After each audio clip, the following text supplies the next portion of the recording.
آج ہماری شامل نصاب نظم اسلامی مساوات کا مطالعہ کریں گے۔ اس کے شاعر ہیں خواجہ الطاف حسین حالی۔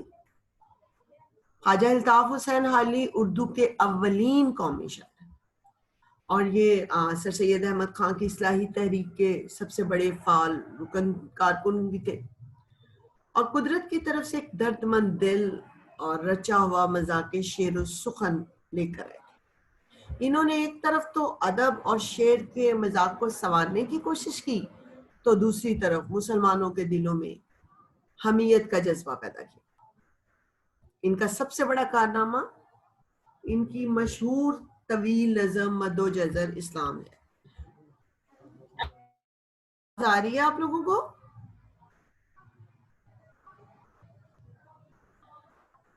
طیبہ، شفقت، بیٹا آواز آ رہی ہے؟ یس مس آ رہی ہے جی، تو ہماری زیر موضوع نظم اسلامی مساوات خواجہ الطاف حسین حالی نے لکھی، اور ان کی مشہور نظم، بیٹا اپنی اسکرین آف کر دیجئے۔ دعا فاطمہ، اپنا کیمرہ آف کر دیجئے۔ دعا فاطمہ، جی آپ کا کیمرہ آن ہے۔ جی، خواجہ الطاف حسین حالی کی طویل نظم مد و جزر اسلام، جو مسدس حالی کے نام سے جانی اور پہچانی جاتی ہے، یہ نظم انہوں نے سر سید احمد خان کے ایما پر لکھی تھی، ان کے کہنے پر لکھی تھی، اور اس نظم میں انہوں نے مسلمانوں کے ماضی اور حال کا جائزہ ایک انتہائی دلی درد اور سچے جذبہ محبت سے کیا۔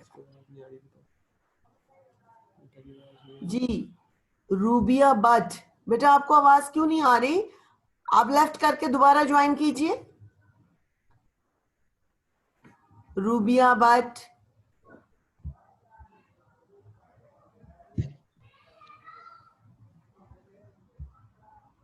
جی چیک کیجئے بیٹا۔ عیشا، ہدا، اریبا، بیٹا باقیوں کو آ رہی ہے تو آپ کو آواز کیوں نہیں آ رہی؟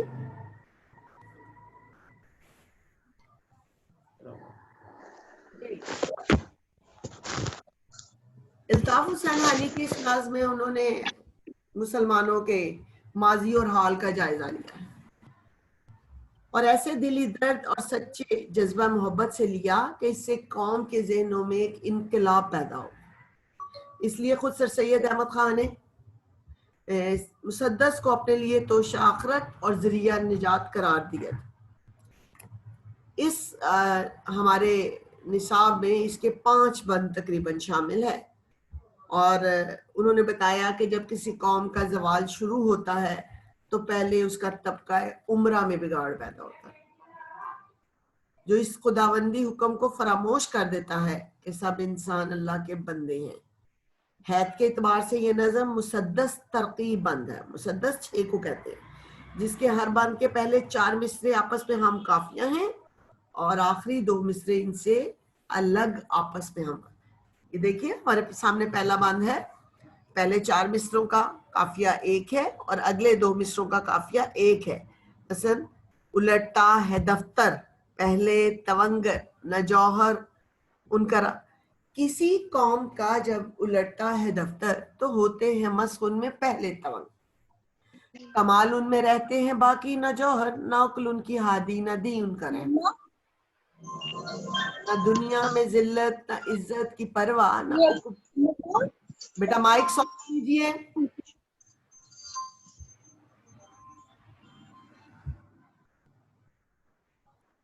ندا اکرم آپ کا مائک۔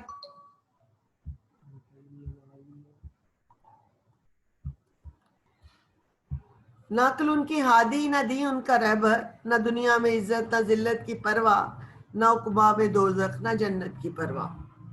اس نظم کا مرکزی خیال یہ ہے کہ جب کسی قوم پر زوال آتا ہے تو سب سے پہلے امیر طبقے میں بگاڑ پیدا ہوتا ہے، جو عیش و عشرت میں پڑھ کر اللہ کے احکام کو پس پشت ڈال دیتے ہیں اور غریبوں کو حقارت کی نگاہ سے دیکھتے ہیں، حالانکہ خدا کی مخلوق ہونے کے ناطے سب انسان برابر ہیں اور خلق خدا سے محبت ہی سب سے بڑی عبادت ہے۔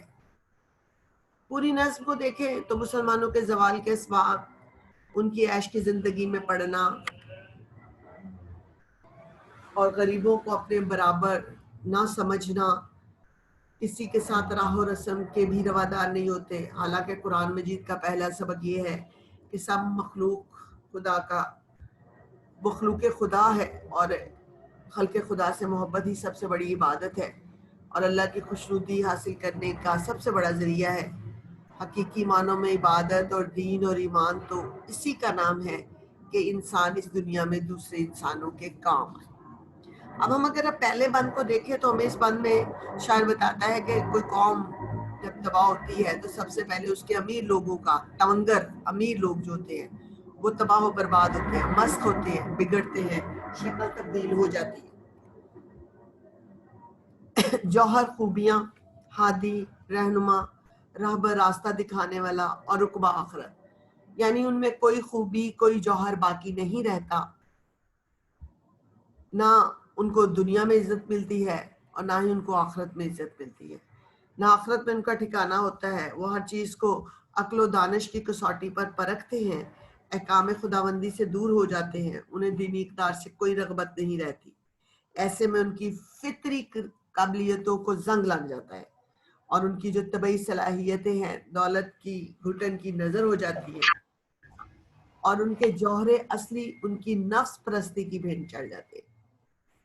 ان کا دین، ان کا ایمان دولت ہو جاتی ہے، دولت ہی دین ہے، دولت ہی ایمان ہے اور دولت ہی ان کا خدا بن جاتی ہے۔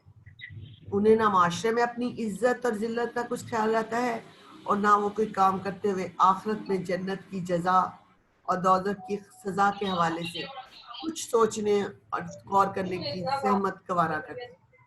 بیٹا آپ سب لوگ اپنے مائکس بند رکھیے،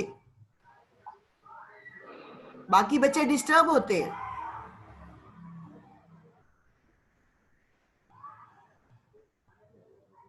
عیشا یونس بیٹے آپ کا مائک آن ہے۔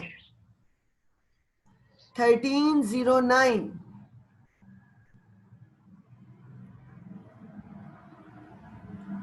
جی۔ نہ مظلوم کی آہوزاری سے ڈرنا، نہ مخلوق کے حال پر رحم کرنا، ہوا و ہوس میں خودی سے گزرنا، تعیش میں جینا، نمائش میں مرنا، سدا خواب غفلت میں بے ہوش رہنا، دم نزا تک خود فراموش رہنا۔ شاعر الطاف حسین حالی اپنی اس نظم اسلامی مساوات کے اس بند میں مسلمانوں قوم کے زوال کی کیفیت بیان کرتے ہیں اور امیر طبقے کی اخلاقی اور دینی گراوٹ کا ذکر کرتے ہیں۔ وہ کہتے ہیں کہ امیر لوگ اپنے عیش اور عشرت میں پڑھ کر خدا کے خوف اور بندوں کے حقوق دونوں سے غافل ہو جاتے ہیں۔ نہ تو انہیں خدا کا خوف رہتا ہے، نہ اس کے بندوں کا کوئی خیال رہتا ہے۔ نہ مخلوق کے حال پر رحم کرنا، ہوا و ہوس میں خودی سے گزرنا، اپنی نفس پرستی اور عیش و عشرت میں ڈوب کر وہ اس قدر ظالم، بے رحم اور سنگ دل ہو جاتے ہیں کہ کمزوروں پر ظلم ستم کرتے ہوئے ذرا بھی خوف خدا نہیں آتا۔ وہ نہ مظلوموں کی آہ فریاد سے ڈرتے ہیں اور نہ ہی ان کی نالہ زاری سے ڈرتے ہیں۔ نہ غریبوں، محتاجوں، بے کسوں، بے نواؤں کی مدد کرتے ہیں۔ محبت، شفقت، رحم دلی اور ہمدردی ایسے جذبات ان کے اندر نام کو بھی نہیں رہتے۔ تمام خوبیاں ان کے اندر سے مٹ جاتی ہیں۔ وہ تو محض اپنی عیاشیوں میں مگن آتے ہیں اور اپنے نفس کی تسکین کے لیے جائز، ناجائز، حلال، حرام، ہر حربہ، ہر طریقہ استعمال کرتے ہیں۔ اپنے نفس پرستی اور عیش و عشرت میں مگن رہنے کے ساتھ ساتھ نمود و نمائش اور ظاہر داری کی ان کی گھٹی میں پڑی ہوئی ہے اور وہ ہر وقت ظاہر داری کے لیے نہ جانے کیا کیا اور کیسے کیسے تمام کرتے ہیں۔ نمود و نمائش کی خاطر نہ جانے کیسے پاپڑ بیلتے ہیں کہ اپنے حقیقی فرائض سے ہی غافل ہو جاتے ہیں اور اس حد تک غفلت کا شکار ہوتے ہیں کہ مرتے دم تک نہ تو انہیں خدا یاد آتا ہے اور نہ انہیں انسان ہونے کی حیثیت سے اپنی ذمہ داریوں کا احساس ہوتا ہے۔ شاید باہر طور شاعرانہ انداز میں مسلمانوں کے گرتی ہوئی حالت کا ذکر کرتے ہوئے بتاتے ہیں کہ وہ ظالم و صفاق ہو جاتے ہیں، وہ خود پسندی اور نمائش میں مبتلا رہتے ہیں، انہیں بالکل ہوش نہیں رہتا کہ وہ انسان ہے اور انسانوں کے ساتھ کیسا سلوک روا رکھنا ہے یا ان کا کیسے خیال رکھنا ہے۔ اگلے بند میں دیکھیے، پریشاں اگر قحط سے ایک جہاں ہے تو بے فکر ہیں کیونکہ گھر میں سما ہے۔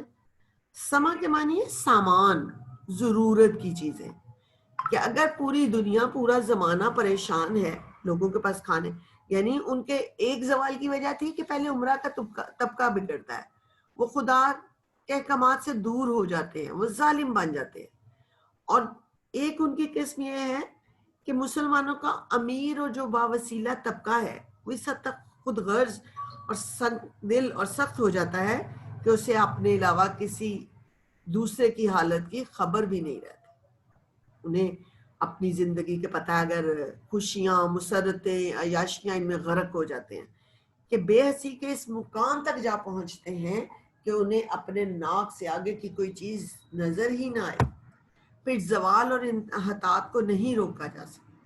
اگر ایسی صورتحال میں قحط پڑ جائے، خوراک نہ رہے، لوگوں کو کھانے کو کچھ نہ ملے، لوگ بوند بوند پانی کے محتاج ہو جائیں، تو پھر بھی ان لوگوں کو احساس تک نہیں ہوتا۔ آج دیکھیے کرونا کی بیماری میں پوری دنیا مبتلا ہے، بے حسی کا عالم ہے کہ بعض کو کھانے کے لیے 2 وقت کی روٹی چاہیے، لوگوں کو یہ سینیٹائزر، ماسک اور ان چیزوں کا، وہ کہتے ہیں زندہ رہیں گے تو مریں گے نا کرونا سے۔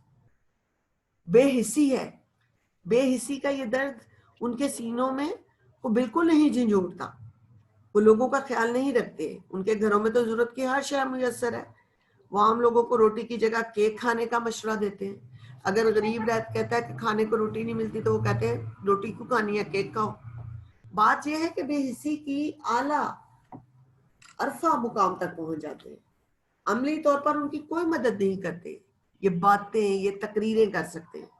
اسی طرح اگر قوم کے باغ پر، اگر باغ امت میں فصل خزاں ہے تو خوش ہیں کہ اپنا چمن گل فشاں، اگر امت کے باغ پر خزاں کا موسم طاری ہے تو انہیں کوئی پرواہ نہیں، وہ تو خوش ہیں کہ ان کے گھر سرسبز شاداب ہیں، ان کے گھروں کے باغ رونق والے ہیں، وہاں پھول بھی کھلتے ہیں اور کلیاں بھی چٹکتی ہیں۔ یہ لوگ خود کو اعلیٰ اور برتر خیال کرتے ہیں، ان کا عام نوع انسانی سے نہ کوئی تعلق ہے، نہ ہی ان جیسے دوسرے انسانوں پر۔ بنی نوع انسان کا حق ان پہ کیا ہے، وہ ایک نوع بشر سے جدا ہے، اور جیسے دوسرے انسانوں کا، اور نہ ہی دوسرے انسانوں کا ان پر حق ہے، نہ یہ اپنا حق سمجھتے ہیں نہ دوسرے کا حق سمجھتے ہیں۔ تو شاعر یہ کہتا ہے کہ یہ عام لوگ کیسے ہو سکتے ہیں۔ اب آگے دیکھیے، کہاں بندگان ذلیل اور کہاں وہ پہنتے نہیں جو سمور و قطع وہ۔ یہ وہ لوگ ہیں، وہ الطاف حسین حالی اسلامی مساوات کے اس بند میں مسلمانوں کی زوال کی کیفیت بیان کرتے ہیں اور بتاتے ہیں کہ امیر طبقے کی عیش پرستانہ زندگی کا ذکر کرتے ہوئے کہتے ہیں کہ بھلا امیر لوگ امارت کے نشے میں غریب لوگوں کو کیوں خاطر میں لائیں بھی تو کیسے لائیں؟ غریب اور نادار لوگوں کو ان امیروں سے نسبت ہی کیا ہے، کیا تعلق ہے، کیا واسطہ ہے؟ کہاں وہ ادنا درجے کے لوگ جو روزی کی فکر میں صبح سے اور شام سے صبح کرتے ہیں، اور کہاں وہ امیر جو دولت میں کھیلتے ہیں؟ امیر تو فکر معاش سے بے نیاز ہے، بھئی ان کے کاروبار ہے، ان کو پیسہ آ رہا ہے، کھا رہے ہیں، پی رہے ہیں، عیاشی کر رہے ہیں، نوکر خدمت کر رہے ہیں، ان کی ساتھ پشتے بھی بیٹھ کر کھا رہے ہیں، تب بھی ختم نہیں ہوتا۔ لباس اور پہننے اوڑھنے کی بات، ان کے لیے اعلیٰ سے اعلیٰ کپڑا ہے، سمور اور قطع کے قیمتی اور نفیس فاخرانہ شاہانہ لباس ہیں، نہ وہ موٹا جھوٹا کھاتے ہیں نہ موٹا جھوٹا پہنتے ہیں، ان کے پہننے کے لیے ریشمی مخملی لباس ہے۔ جہاں تک ان کے رہنے کا تعلق ہے تو وہ عالی شان محلوں میں رہتے ہیں، اور کسر و ایوان اپنی شان و شوکت، زیب زینت، آرائش کے لحاظ سے وہ جنت کو بھی شرماتے ہیں۔ جنت کے سے حسین نظارے، ان کے گھروں میں ٹھنڈک کا احساس، ان کے گھروں میں ہیٹر کی گرمی، وہ اتنے اتنے آرام پسند، اتنے نفیس طبع اور اتنے نازک مزاج ہیں کہ زمین پر پاؤں ہی نہیں رکھتے. انہیں کہیں ایک قدم بھی جانا ہو تو بغیر سواری کے نہیں جاتے. موسیقی کے رسیا ہوتے ہیں، گانے بجانے، نغمہ موسیقی ساز کے بغیر ان کے ایک نہ انہیں دکھ کا پتہ ہے نہ تکلیف کا پتہ ہے. نہیں چلتے وہ بے سواری قدم بھر، ایک قدم بھی سواری کے بغیر نہیں چلتے. نہیں رہتے بے نغمہ او ساز دم بھر، اور کوئی لمحہ بھی ان کے کانوں کو گیت اور موسیقی کے بغیر نہیں گزرتا. شاعر نے تمام جو بند ابھی تک بتائے ان میں مسلمانوں کی قوم کی زوال کی کیفیت، زوال کی حالت، زوال کے اسباب کا ذکر کیا کہ یہ کس طرح بے حس ہو چکے ہیں، ان کی سوچیں ختم ہو چکی ہیں، یہ خود غرض ہو چکے ہیں، نفس پرستی میں گرفتار ہیں. شاعر نے انتہائی درد مندانہ دل رکھتے ہوئے اس باریک موضوع کو، اس نازک موضوع کو اٹھایا اور یہ بتایا کہ کس طرح امیر اور غریب کی زندگی کا فرق ہے، ان کی سوچوں کا فرق ہے اور ان کی زندگی کا فرق ہے. کمر بستہ ہیں لوگ خدمت میں ان کی، گلو لالا رہتے ہیں صحبت میں ان کی، نفاست بھری ہے طبیعت میں ان کی، نزاکت سو داخل ہے عادت میں ان کی. کہا کہ یہ قوم کی تباہی اور زوال کے وقت اس قوم کا امیر اور صاحب وسائل طبقہ اپنی خود غرضی اور ذاتی آسائش میں ڈوبا رہتا ہے. اس طبقے کو اس چیز کی قطعاً پرواہ نہیں کہ قوم کے دوسرے طبقوں کا کیا حال ہے، کہ کیا جھگی والے کیسے رہ رہے ہیں، سفید پوش کیسے رہ رہے ہیں، وہ کس طرح زندگی کے رات اور دن گزارتے ہیں. اگر بارش ہو تو یہ لوگ انجوائے کرتے ہیں، جبکہ غریب کی جھگی سے پانی ٹپکنا شروع ہو جاتا ہے. اگر بازار میں مہنگائی ہو جائے تو انہیں فرق نہیں پڑتا، اگر کوئی چیز قحط پڑ جائے تو ان کے سٹور روم بھرے ہوتے ہیں. ان کی روزمرہ کی ضروریات پوری ہو رہی ہیں یا نہیں، وہ بے حس ہیں، ان کے دل سخت ہو چکے ہیں. اس عالم میں بھی وہ اس بات کے خواہاں رہتے ہیں کہ دوسرے طبقوں کے افراد ان کی خدمت خاطر کی غرض سے ہر وقت ہاتھ باندھ کر تیار ہیں.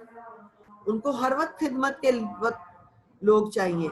اس نازک صورت میں بھی ان کی خواہش اور کوشش یہی ہے کہ خوبصورت لوگوں کا جمگھٹا ان کے چاروں طرف رہے. آج کرونا پھیل گیا، آج دوسری بیماریاں پھیل گئی، لیکن امیر لوگ شاید کرونا سے تو نہ مرے، ملازم کی چھٹی کرنے سے ضرور مر جائیں گے. تو یہاں شاعر اس بے حسی کا ذکر کر رہا ہے کہ ہر وقت لوگ ان کی خدمت کے لیے ہوں، خوبصورت خوشامد کرنے والے لوگ ہوں. نفاست اور مزاج کی نزاکت اس کے آگے سوچ ہی نہیں سکتی.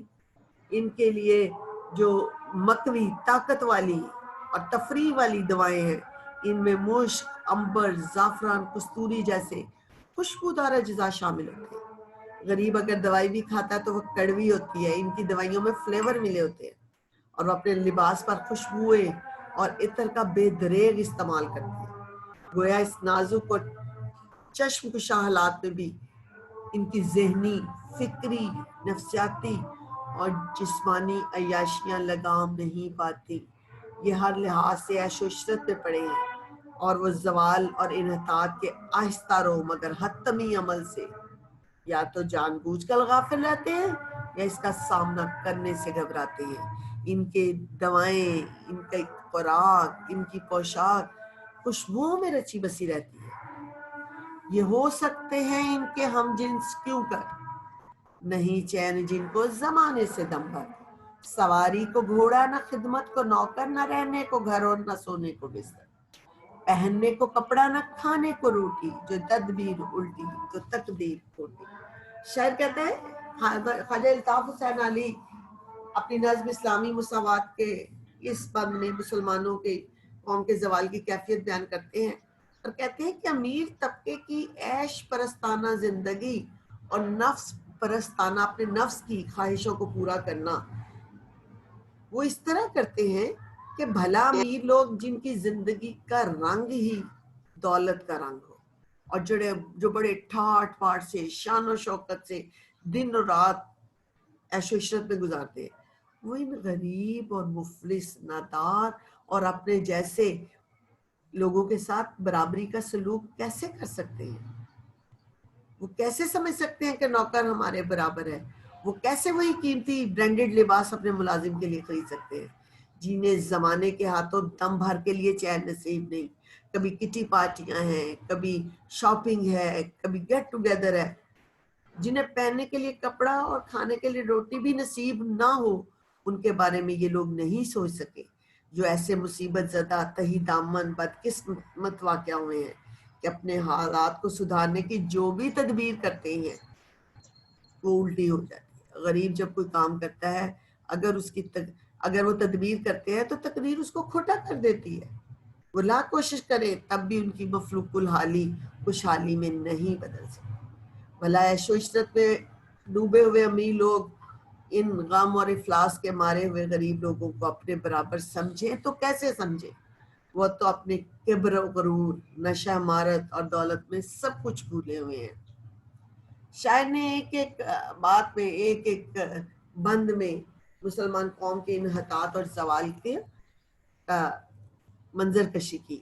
یہ پہلا سبق تھا کتاب خدا کا. کتاب خدا ہدایت والی کتاب، مراد ہے قرآن مجید، کہ ہے ساری مخلوق کنبہ خدا کا. کنبہ گھرانہ خدا کا، یعنی اس خالق کا، اس مالک کا. وہی دوست ہے خالق کے دوسرا، دوسرا دونوں دنیاؤں کا مالک. خلائق سے ہے، خلائق، خلائق خلق کی جمع ہے، یعنی اللہ کی مخلوق. مراد ہے انسان. ولا، ولا محبت، دوستی، یہی ہے عبادت، یہی دین و ایمان کے کام آئے دنیا میں انسان کے انسان. مسلمانوں کے زوال کی کیفیت بیان کرتے ہوئے حالی بڑے خوبصورت انداز میں بیان کرتے ہیں کہ امیر طبقے کی عیش پرستانہ زندگی غریبوں کو حقیر جاننا یہ اس امت مسلمہ کا حال ہے، جس کے لیے قرآن مجید کا پہلا سبق ہی یہ تھا کہ ساری مخلوق خدا کا کنبہ ہے. اور جس طرح ایک کنبے کے افراد میں مقام و مرتبے کے لحاظ سے کوئی اونچ نیچ نہیں ہوتی، کوئی برابری نہیں میں چھوٹا نہیں ہوتا، اسی طرح تمام بنی نوع انسان مقام مرتبے کے لحاظ سے مساوی اور آپس میں برابر ہے. حقیقت تو یہ ہے کہ اللہ کے نزدیک وہ شخص زیادہ پسندیدہ ہے جو اس کی مخلوق سے محبت کرتا ہے. خالق کے دو جہاں کا صحیح معنوں میں دوست وہ ہے جس کا مخلوق خدا کے ساتھ تعلق دوستی اور محبت کا ہے. خدا کو وہی شخص محبوب ہے جو اس کے بندوں کو محبوب رکھتا ہے.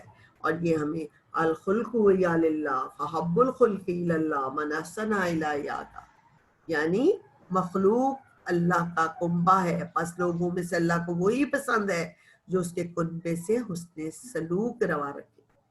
عبادت کی حقیقت یہی ہے کہ دین اور ایمان صحیح معنوں میں اسی کا نام ہے کہ دنیا میں انسان انسان کے کام آئے. ایک اللہ کی مخلوق ہونے کے ناطے سب انسان برابر ہے، بس لازم ہے کہ پوری انسانی برابری کے اساس پر اور ایک دوسرے کے ساتھ دکھ درد میں شریک ہو، باہمی خیرخواہی کے جذبے کے ساتھ مل جل کر رہے. بقول شاعر، درد دل کے واسطے پیدا کیا انسان کو، ورنہ طاعت کے لیے کچھ کم نہ تھے کرونیاں. آپ دیکھیے آج مسلمان کشمیر میں ان پر ظلم ڈھایا جا رہا ہے، وہ مسلمان فلسطین پر، بوسنیا ہرزگوینیا، چیچنیا، جہاں جہاں مسلمانوں پر ظلم ڈھایا جا رہا ہے. ہم بحیثیت مسلمان ہمیں وہی تکلیف ہوتی ہے، ہمیں ویسا ہی درد محسوس ہوتا ہے، کیونکہ ہماری ہدایت ایک ہے، ہماری کتاب ایک ہے، ہمارا خالق ایک ہے، ایک ہی قرآن، ایک ہی خدا، ایک ہی نبی، ایک ہی رسول. ہمارا راستہ، ہمارا درد کا رشتہ ہے. ہم مسلمان ہیں اور مسلمان سے محبت رکھتا ہے. پوری نظم پڑھنے کے بعد پتہ چلا کہ حالی کتنے اپنے دل میں مسلمانوں کے لیے درد رکھتے تھے. وہ سوچتے تھے کہ جو مسلمان کا، جو انسان کی مدد نہیں کرتا، یعنی بیکار ہے وہ انسان. اور خدا تعالیٰ اسی بندے کو پسند کرتا ہے جو اپنے مالک اور اپنے خالق کے احکامات پر، احکام خداوندی پر عمل کرتا ہے اور خدا اس سے خوش ہوتا ہے. جی بچے، اس پوری نظم